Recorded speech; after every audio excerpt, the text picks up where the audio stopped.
Spider-Man has the second best rogues gallery in comics, but as far as seeing them on screen, many of them have been either misrepresented or have been completely forgotten altogether. And with the MCU turning Vulture into a great bad guy, there are still plenty of other classic foes that have yet to get their chance at the big time. So with that being said, here are the Spider-Man villains that I most want to see in an upcoming Spider-Man movie. Mysterio. Mysterio has a reputation of being one of Spider-Man's more goofy villains, but hey, I have no problem with that. A comedic portrayal of a baddie could be something more fun for the web-slinger, and there were rumors that Bruce Campbell's character from the old Sam Raimi series was supposed to be Old Fishbowl Head. On the other hand, a reimagining of Quentin Beck in the same way that Mr. Freeze was upgraded in the Batman animated series and how Bane was restored in The Dark Knight Rises could be very interesting too. Either way, allusions from a movie special effects master is definitely something that movies can understand, making it all the more strange that it hasn't happened already. The Kingpin. The Kingpin was a long-running underground thread that could continue through other arcs. Wilson Fisk is at his best when he's the slippery, shadowy hand that evades even the best crime fighters, but can also potentially be involved with any other villain. And it's that exact ability to unite different characters that I want him to be used for in Spider-Man films. And in the supposedly MCU-connected Netflix series, we see that the Kingpin is already going against Matt Murdock and Frank Castle. If we could put Kingpin in Spider-Man's world, where he should be, then we can finally have a much stronger tie-in between Marvel's small screen and their silver screen.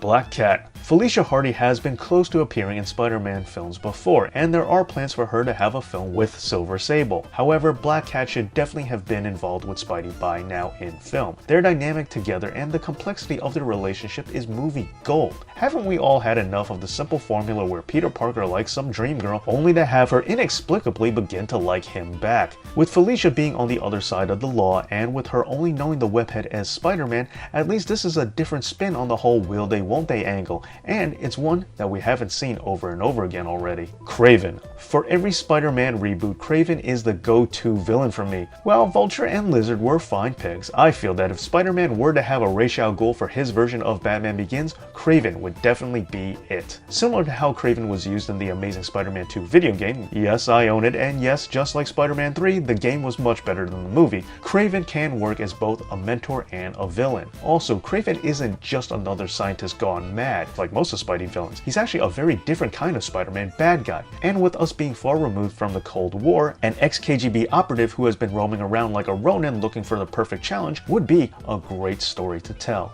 And number 1, Venom.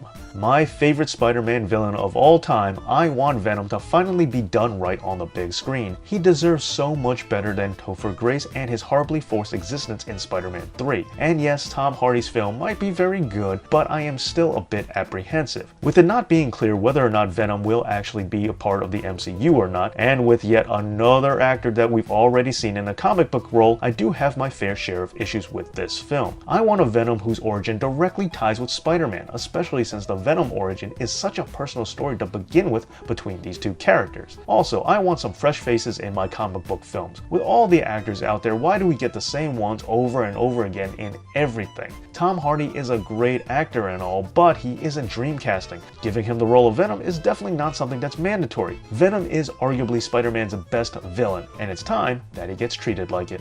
Well, there you go. Don't forget to like, share, and subscribe. Thank you for watching, and this has been Dave Knows.